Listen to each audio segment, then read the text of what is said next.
So K through 12 education to me is the greatness of America. Let me tell you real quickly, the greatness of America to me, it comes back to the debt of the country today and the deficit where we are today, and that's driven in large part by the entitlements, and the entitlements are driven in large part by health care coming through, all of which kind of feeds back is how do you really address this debt or deficit issue.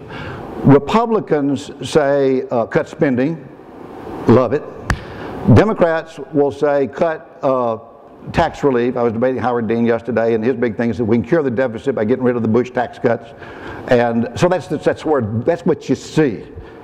And probably you can do a little bit of both coming in there. But the only way to get out of it is grow the pie. What you do every day, what you do, you're the answer to that. But fundamentally, you can't do it unless we have an educated workforce in America, in a global community, as all of you know.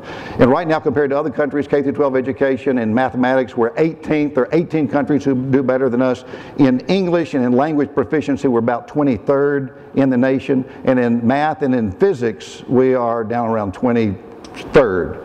And if you're out hiring, you're going to hire the other countries, you're not going to hire our people. If you look at a state like Tennessee, we're 46th in America. And if you look at places like where New Orleans was, there at the very bottom. K through 12 education, what does it take?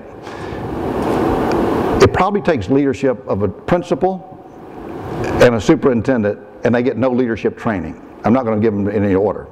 Number one, just put that A. Be a good teacher. The tenure issue is big.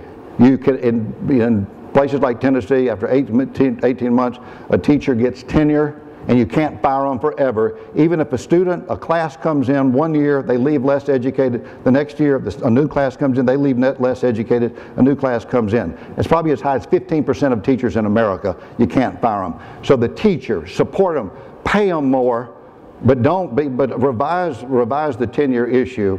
Use of data, you got to measure, be able to lift people up.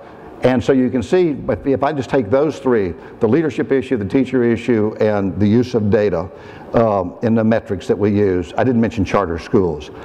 But right now it's so resistant to change, the only wedge we have to get out of this regulatory burden of no change caused by the unions is the charter school movement.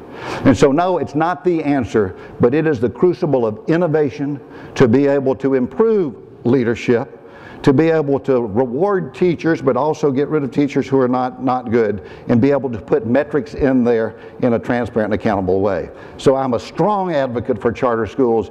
If you had all the charter schools, if the charter school movement exploded, it would not change overall the system overnight itself. So a big supporter. Vouchers is good. I was the lead sponsor on the legislation in Washington, D.C., where we put vouchers out there and people line up for them. They want to be able to get those vouchers. They want to be able to walk to the school that they'd like to go to. So again, another great movement. It's not going to be the answer, but I am very, very supportive. K through 12 education is big. Support it in every way you can.